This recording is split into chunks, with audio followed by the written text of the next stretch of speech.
Hello, hello, you beautiful souls. Welcome back to my channel. My name is Michelle. We talk all things life, love, spirituality, love, attraction, and all of that juicy goodness. We are here for our weekly energy reading. I am sending you all so much love. I believe we have an eclipse coming up, and the experiences that I've had in the last 3 days have been insane. And I'm curious if any of you guys are experiencing it as well. I'm going to share it in this reading. So buckle up, settle in, drop your shoulders, take a deep breath with me. We're going to call on our guides. Archangel Michael, Archangel Metatron, please open sacred space. Please only allow the highest and whitest light messages to come through. Bless me. Bless my cards. Bless my beautiful viewers. Sending you all so much love and joy and abundance and adventure and all the things. Dropped a little bit of the ashes. Okay. So let's start off with one page pull. I have 2 books that we're going to do, Heart Thoughts, for the OGs that have been here for a while. You guys know that I love this book. I got it from my mom. She found it in her attic. I don't think she's ever read it. And she saw the heart on it and was like, oh, Michelle would like this. And then we have my very first book. When I first spiritually awakened and started pulling cards and doing all this, I found this book and I just fell in love with it. So Stephen Farmer's Spirit Animals Pocket Guide. So let's ask our angels what you all need to hear to start off this week. Okay, we're going to go left side. It's both sides. We have the goat, the mountain goat. It says, be very discerning regarding your relationships, trusting your senses and intuition over your rational and logical mind. Stop butting your head against the wall, trying to get through to someone who isn't accessible. Ask for the support you need in spite of any fear of being vulnerable. Keep moving forward step by step toward whatever goal you're after, trusting that you'll be able to climb over any obstacle and know that if you should slip, you'll always land on your feet. It's critical that you spend time outdoors and immerse yourself in nature. Your libido is strong right now, so allow its expression in a variety of creative and harmless ways. If anyone wants to screenshot, try to hold it still for you. So it looks like we are possibly going to be doing a relationship reading. And this could be all different kinds of relationships, but if you're trying to, there's such a fine line between trying to force somebody to think the way that you think or trying to get somebody to act the way that you want them to act. I believe change is possible. So even those people can be like hard-headed and you can't get through to them. Sometimes we have to pivot and leave the relationships. And then other times, I go into my imagination and I start to see other people responding the way I would want them to respond. That's for the best for everybody, right? Because if those people are stubborn and not open, that's hurting their physical body. So they're probably going to end up with a lot of tense energy in their body that might build into illness or constant sinus infections or bronchitis and all of these reoccurring ailments. And we have to, not be in charge of that for them. But what if we just start imagining them responding the way that we want them to? I believe our movie, our reality is ours, and we are the director, the writer, the actor, the actress. We're in charge of all of it. And a lot of times that might mean like having the hard conversation to say, hey, this isn't working. I'm not happy. And if you're in like a 20-year marriage or 10-year marriage, and even if it's a 1-year marriage, like speaking your truth and saying your needs to that person is so important because you don't want to hide anything. And at the same time, if you know that person is not going to be open to hearing your feelings, then that is a complete red flag. And you have to really sit down and ask yourself, what kind of relationship do I want to be in? The most important decision you ever make in your entire life, if you're choosing to get married, is your partner. Who you're going to be spending how many hours with, like if you add up all the hours, if you're raising a family together, like that's the most important decision because this person is going to feed you or they're going to take from you. And if you are exhausted in your life and you're feeling so drained and you're just like, I'm trying to talk to this person and they're just not getting it, go within and ask yourself if you can start to see them receiving you. Then second question is, are you receiving other people? Because a lot of times what we attract is what we are. So if this person is showing you characteristics of a version of you that you can't quite see, start making change in your life to show up for other people and be like, I got you. I'm going to be there for you. I'm going to listen to you. I'm going to be so open. I'm going to be so different than my partner, right?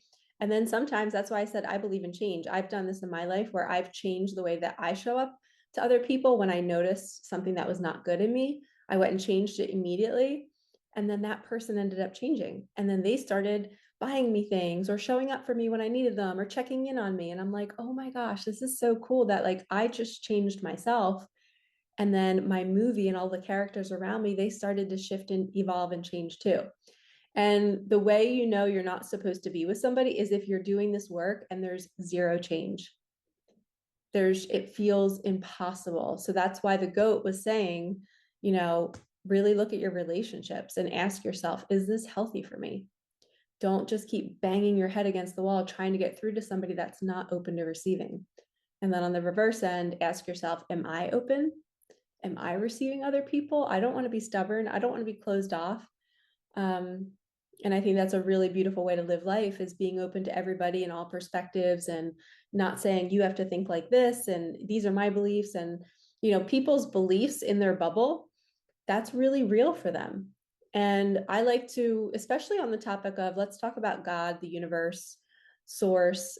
So many people who are Bible driven, they're usually against people talking about the universe, right? And that's a restriction. They're not really being God, because God would just accept all of us in the way we see life. And if we connect to God as source or as the universe, then maybe that's what helped that person get through a hard time, right? Maybe the Bible was shoved down their throat as a kid. So now they're resistant to the word God, and the universe sounds light and free and airy in their body. And that's the way they survived their trauma, or that's the way they're living their life and they feel light in their body. And then here comes someone who's going to church every week, or maybe they're not going to church and they're just really into, the strict rules of worshiping a God or just our God. And they're looking down upon somebody who's not doing what they do. We don't want to be doing that, because that's not what God wants us to do, right? We love our neighbors. So we are seeing all people and noticing, okay, they're living in their bubble and that's their belief system. And we just accept it. We don't try to change it. We don't try to convince them to believe in what we believe. We just witness it and say, okay, that's cool. Wow, I like your beliefs. You don't have to take them on. You just observe and witness other people. So I feel like that might be the title of this video, is when we become more like God and we just accept all people where they are on their journey, and we don't try to go in and change them, just like the goat was saying. Like, if somebody's not listening to you, don't try. Don't try to force somebody to see things the way you want them to see it. They're having their own experience. They're suffering in their own way. And if we don't have those same experiences in our nervous system, then it's not for us. So that's for them to figure out on their own. But here's the kicker. If you are in a relationship or married to somebody and it's miserable and it's been years of just, no compromise, or no softness, no observing, no allowing, maybe you are, but they're not, then that might be a red flag. And then you'd have to go within to be like, okay, I think we need to have some change here. I just got guided to do ever unfolding heart. So let's see what messages we get here. This deck is available on my website if you guys want to purchase it. I shit you not. This is so funny. God's literally like giving us exactly what we need, as always. And I'm burping, so you guys know when my throat chakra goes nuts and I burp or hiccup or I stutter or something, that's my guides bringing attention to the message. So it says, the unicorn. This unique creature reminds us to trust in something we can't see, feel, or touch. Have you been second guessing the universe? It's time to start believing again. These signs are so laughable. Okay, so I grabbed Tosha Silver's Wild Offering Prayer Deck. And I see we have compassion. As you pray each day for greater compassion, a new self is born, drawing new people and experiences. Dear Lord, help me feel ever deepening self-acceptance. May I see myself as you see me. And it's funny because look at all the flowers. It kind of represents the flowers that are next to me. These are from my best friend's surprise birthday party. We did it at like a cute little tavern close to us. It's called Braddock's Tavern. And I bought a 12-piece tea set. So we made it a whole tea party because she loves tea. But look how beautiful these flowers are. My friend Elisa was blown away. And she's so the type of person that's like, don't surprise me, don't do anything for me. And me and her friend Steph were planning it, and we were texting for weeks trying to get everybody together. And she was totally shocked. And I was like, we're doing this. We're making her get out of her comfort zone. But I'm not surprised that this card came out. The cards always match either my outfit or the things that I have in my home in the video. So we have trust in what you can't see, feel, or touch. And then we talked about not butting heads with people and compassion, having compassion for self. So if you're in any kind of self-loathing energy during this eclipse, if you just feel like your thoughts are so negative, sometimes it has to hit it's got to go higher, higher, and higher, and it hits this marker, and then you're set free, and then you're back and you're more in your soul and the ego. So that represents the ego dying. When you're in that self-loathing or everything sucks or my life is never going to get better, it's always going to be this way, you're in your ego. And when we're in our ego, we are repelling a lot of beautiful souls who are in soul, right? Because they are able to be present, smell beautiful flowers. When you're in soul, you're just flowy. You're just going with life. You're not overthinking anything. And we need to have compassion for ourselves when that ego and that voice that's telling us it's never going to get better, we have to observe it and say, thank you. That is not my truth. Maybe it has been bad for the last 5, 10, however many years, but I am choosing now to create a different reality for myself. I believe in miracles. I know you guys believe in miracles. So we're going to have compassion for ourselves because the ego is dying.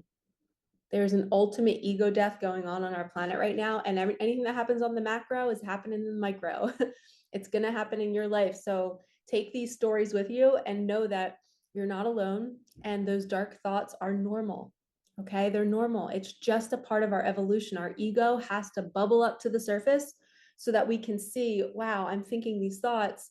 And I haven't thought about these thoughts since college. And it's very, very symbolic of all of us going through these situations where we've had pain in our past and we might be thrown into the fire because we have to purge it out of our body. Our body keeps the score. Our body remembers every moment of fear, any moment of trespassing, meaning somebody taking advantage of you, any moment of neglect. So it's really, really important. And cool story, I went to the gym just to do like light walking. And one of my little neighbors came in. She was 12 and she's like, yeah, I just wanted to walk on the treadmill. And she's so cute and she's from Russia. And I kind of took their family in a couple of years ago. I took them to the beach for the first time in the US. They didn't have cars, they didn't have their license. I taught the mom how to drive. I just took them under my wing because I'm like, can you imagine going to another country and just not speaking the language? You have 3 kids to take care of and provide for. Like, how are they going to get jobs? So I just like, and they're really like a wonderful family. They're so sweet and they're like awakened. They eat really healthy. They're very aware of, the world and the way the world is. So the daughter came in and she like just started opening up to me and she's like, can I tell you what happened at school today? And there was a girl that said that she looked, they made a joke about how she looked and how she was ugly, and then she put her head down because she was so upset and she was crying in her arms, and then some kid was like, I think she pooped her pants or something, and then the whole class was laughing at her. And as she's telling me this, I literally just grabbed her and I hugged her and I just held her and I nurtured her.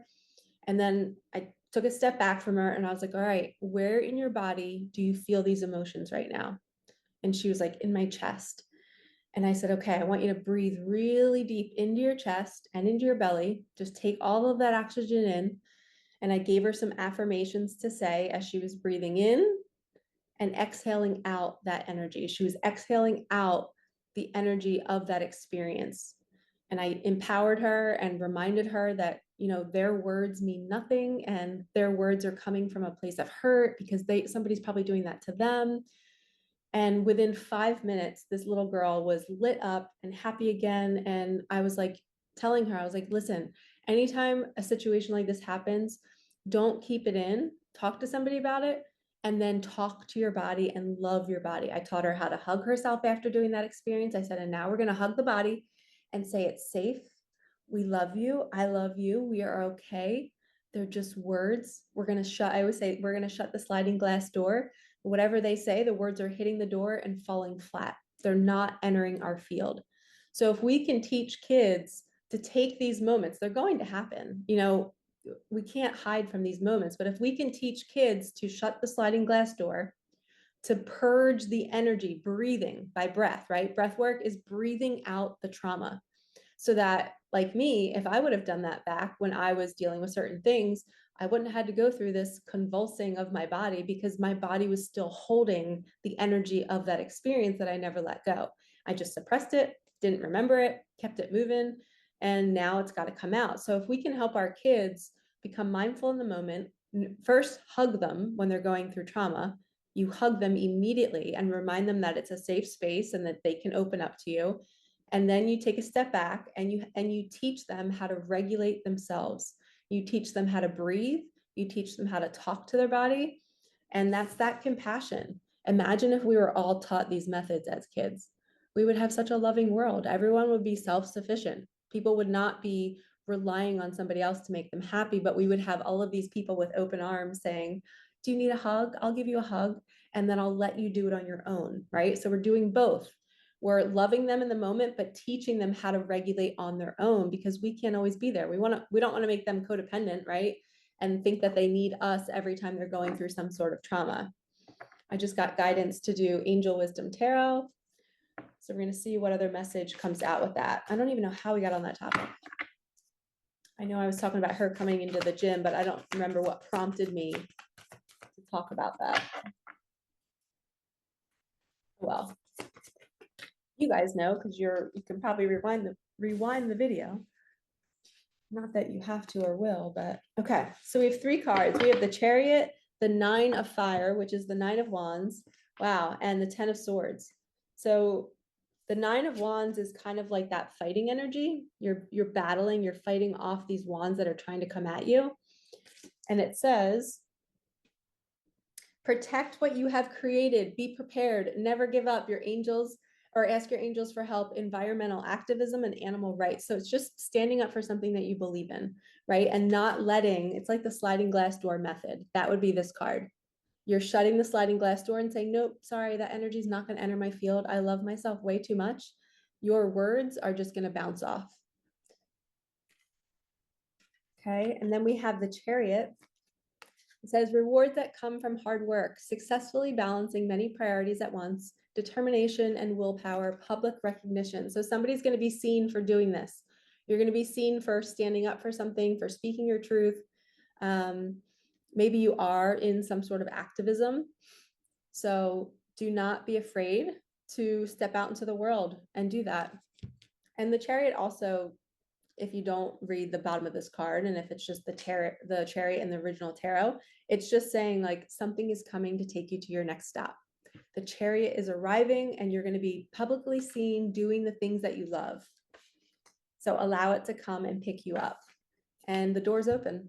Look, you're ready to go. Bags are packed. It's an ending. The challenging times are over. It says the end of a situation that brings relief, sadness, or both. The opportunity for new happiness, a weight off your shoulders, the end of an addiction, a melodramatic reaction. So somebody is leaving something, the Chariot is coming by your door to pick you up, and it's because you fought this hard battle. It's almost like, they say the game of life, it's like a video game. You are constantly trying to level up and get to the next level. And I believe even with that 12-year-old girl, she just leveled up in that moment. When she learned how to regulate herself, she was put into a new state of consciousness. Now she's like, okay, I feel empowered now. I don't need to fear going to school on Monday because I know that those words do not affect me and they're just hurting people. And yes, it's going to be hard for her to navigate because it could repeat. But I also taught her that she's in her own movie. And if she goes to bed tonight and if she imagines everybody just being quiet and maybe their focus is somewhere else, right? I said, just start imagining your little movie as easy and effortlessness, and nobody's talking to you and saying negative things. And that's part of that battle. That's part of like the unicorn card that we were talking about, where having faith in something you can't see, feel, or touch and leaning on that to help you, which is using the unicorn represents like your imagination. Like, what do you believe in? Do you still believe that there could be magic? Do you believe that you can go to bed thinking about people being kind to you and then they actually do it? Which then goes back to the goat page that we pulled in the beginning. So all of these messages are kind of intertwining with each other, which I really like. I just got guidance to do the Gateway Oracle, and then we're going to do another Tosha. I love her decks. They're so beautiful, aren't they? This is Tosha Silver's Abundance deck. And then we have the Gateway Oracle. And if anybody, I like to say the names of all the decks. I'm sure you guys have noticed that I've always done that, because when I first started watching readings on YouTube, the women would use the decks and I'd be like, wait, what's the name of that deck? I want to buy it.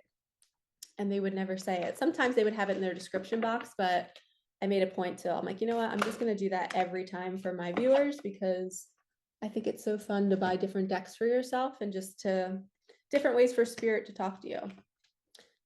Wonderful. Okay, we have Awakening Ancient Wisdom, Being in the Flow, Exceeding Expectations.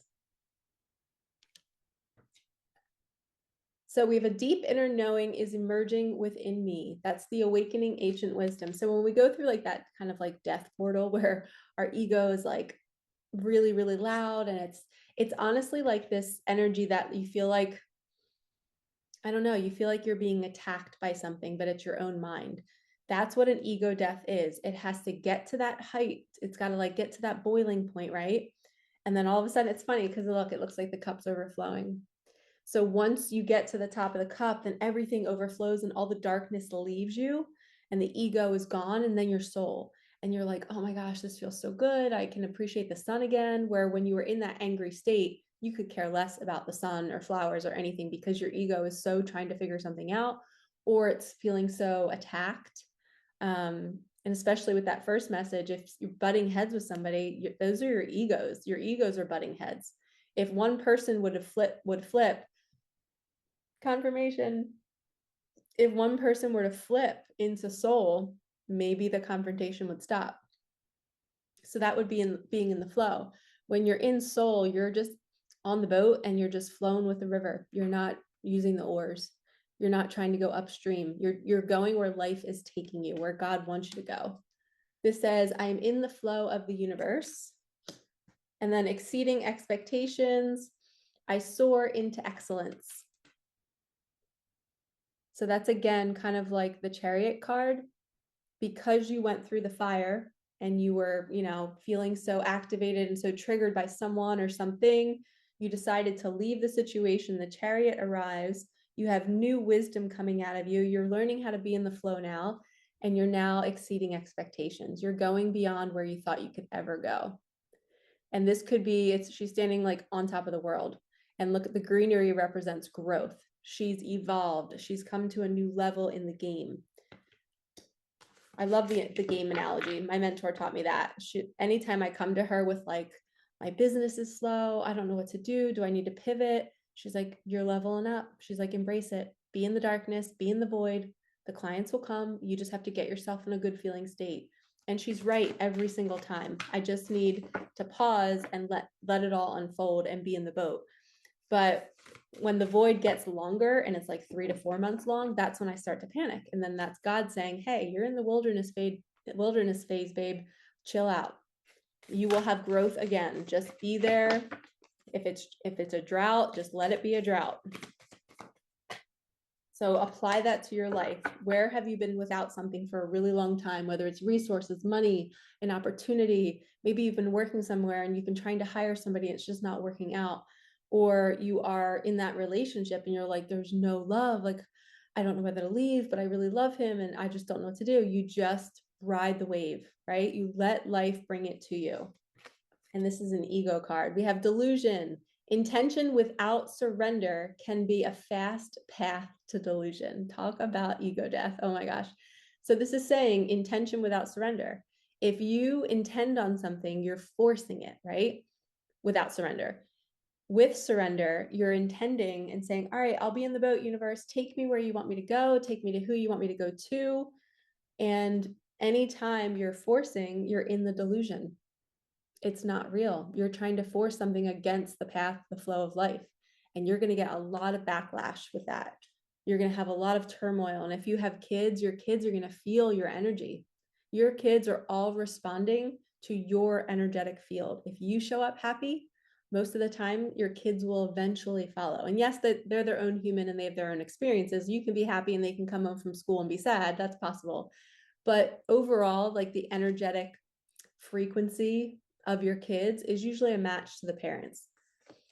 And if you think about it, with any business owner or huge company or a principal or anybody that runs something and is a leader, the energy of the leader determines the staff. It determines who they call in, who they hire, who they fire. It determines the air in the school, like the environment, the energy in the school. So if you are a leader, you want to be mindful of your delusion. Where are you kidding yourself? Where are you forcing life? Where are you trying to make something happen when God's like, hey, I found the way for you. Just get on the chariot.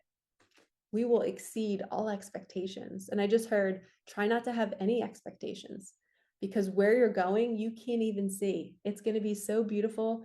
You can't believe it. You can't believe that you're going to be this happy and this abundant and this calm and this peaceful. And you're like, wait, my kids have been crazy, business has been crazy, and I'm not in love with anybody. And then all of a sudden in 6 months, everything aligns. You're with the right person, business is booming, your kids are calm and peaceful, because guess what? You're calm and peaceful. So life literally will start to unfold when you walk out the door and you step into the unknown and you trust in the unicorn. You believe that life is bringing you what you need, and you find compassion for yourself along the way. Okay, we started with Micah Magic now. Follow the signs, be mindful of your thoughts. Be mindful of your thoughts is like the ego death. So if you're getting signs to go towards someone or something, follow them. Signs could be 555, 1111, 777, 888. Could be a feather on the ground, a penny.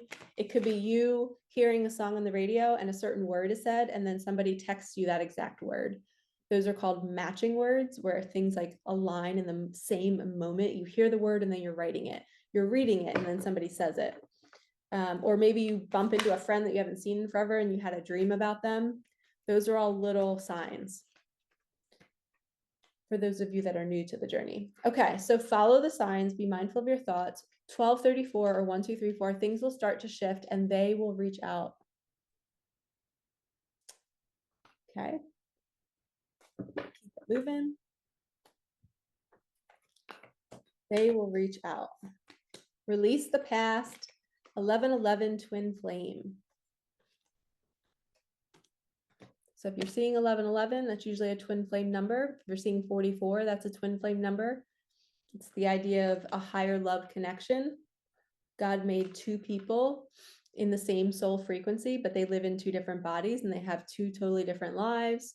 And they've been searching for each other their whole life. And then when they find each other, it's like an activation into the deepest healing ever. And then you're forced to really look at your shadow and every part of you that's not soul. So that's why the ego death is happening, because you're needing to be pulled into the highest version of yourself to be in this kind of connection. And normally the butting of the heads can be that it's not the right person, or they're not choosing to do the healing work. And that's when the egos stay controlling everything. And when there's ego controlling everything, that's when there's destruction, because the ego wants to win. The ego wants to have the last say. The ego wants to control. The ego wants to tell. The ego wants everything in front of it to do what it wants it to do. Where soul is saying, okay, my child is having a tantrum right now. Let them have it. Okay, are you done yet? Let me know. I'm here. I'll just sit with you while you cry. Is it okay? And you be present for that child's experience. When people are having their own inner experience and it's painful, we don't want to push them out of it and say, feel better. Here, and we'll make everything better. We want to allow them just to have the experience, and then again, guide them into their body and say, where do you feel that right now? What does it feel like in your body? What can I do to help you? What do you think you need? Do you think you need nature? Do you want to go play? Do you want to take a bath? And we teach them how to search for something on a joy list. I teach my clients this all the time. Create a joy list. So when you're in those moments, once you identify the sadness, the pain, the trigger, the tantrum, because we all have tantrums, even though we're adults. Once we identify the tantrum, we go to the body, we release it, and then we need to go do something that's going to bring us joy, that's going to soothe that part of us that just went through that really, what feels like a 5-year-old tantrum. But we don't want to ever change somebody else's experience or try to get them to see it differently when they're feeling it. Because guess what happens? When you're trying to pull them out of feeling bad, the badness is still sticking in the nervous system. It's still going to be there. So we want to let them feel it all in that moment, guide them into the body. Where do you feel it? Hug yourself afterwards and say, it's okay to feel this way. I accept this emotion. And then we keep it moving. So make sure that you're doing that for yourself, you guys. A lot of times we're adults, but we need to reparent ourselves in these situations. Feel good to attract good. Manifestation energy. And I just heard 3 more from this deck. And then I'm going to end with a heart thoughts with Louise Hay. You are awake now. Keep your light lit. Heck yes. You can't unknow it. Now we know too much. And then we have rainbows are a sign that your happy ending is coming soon. So when you're seeing rainbows, get excited. God's saying something good is coming. Your rainbow has arrived. Last one. Okay, we have 2, meditate, meditate, meditate, and manifest more for yourself. Feel good to attract good. The more you feel good, I was just talking to a friend because I was going through obviously that low time, and I was telling him, like, I don't know what to do next. I feel like everything's crumbling. My health is crumbling. I just want to feel good. I want to be able to, I wanted to get back into the old Michelle, and I'm like, I can't, I'm moving in a different direction. I have to let it unfold. And he had gone to see Abraham Hicks live. And of course, he got the guidance. He was the messenger for me. He went and sat in this thing. And Esther literally was talking about, she was responding to a man's question about what to do about that kind of situation where you need to manifest something, or you need to know your next steps, and you feel like everything is crumbling in your life. Your health isn't good. You're going through all these traumas. And she said, focus on what's working. What do you have that's working? And even if your health isn't good, even if work isn't good, even if your relationships, if all of that is crumbling right now, there's still something that you can focus on. And the thing that I came up with for me was that I'm creating space. I've had this awful purge in my body, but guess what? It's making space for something. And I'm going to go with that. That is going to be my drive to focus on, yay, every day when I wake up, if things aren't going the way I want them to go, I'm creating space. I am open, God, bring me what's next. I've created space for it. Things are not happening, and I'm okay with this stillness right now.